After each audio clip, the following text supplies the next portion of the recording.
আমি এটা কৃষিকাৰ্য এটা প্ৰকল্প এটা হাতত লৈছিলোঁ। সেইটো কুলদীপ ভাই এটা চাই দিয়া, লগত কুলদীপ ভাই আছে। ইয়াত 15 বিঘা মাটিত ব্ৰহ্মপুত্ৰ চাপৰিত আমি খেতি কৰিছিলোঁ।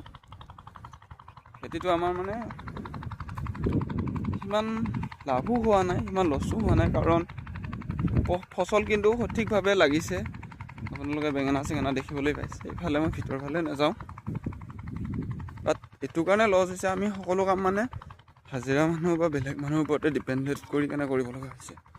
এইবিলাক বেঙেনা লাগিছে দেখিবলৈ পাইছে। এইবিলাক ইমানো বেয়া হোৱা নাই, আশা কৰাতকৈ অলপ কম ৰিজাল্ট পোৱা যাব। কিন্তু ফাৰ্ষ্ট টাইম যদিও আমি মানে ভাল ৰিজাল্টেই পাইছোঁ ক'ব গ'লে। এই ক্ষেত্ৰত আমাৰ কোনো ধৰণৰ অভিজ্ঞতা নাছিলে, তথাপিও চেষ্টা কৰিম অনাগত দিনত আমি নিজেই লাগিবলৈ এই ক্ষুদ্ৰ খেতি পামখনত। এইবাৰ 15 বিঘা মাটি লোৱা হৈছিল। তাৰপিছত বঢ়াম। এই সৰিয়হটো সিমান এটা ঠিক হোৱা নাই। বাকী বিলাহী, জলকীয়া আৰু বেঙেনা পূৰা ভাল হৈছে দেই। বাই।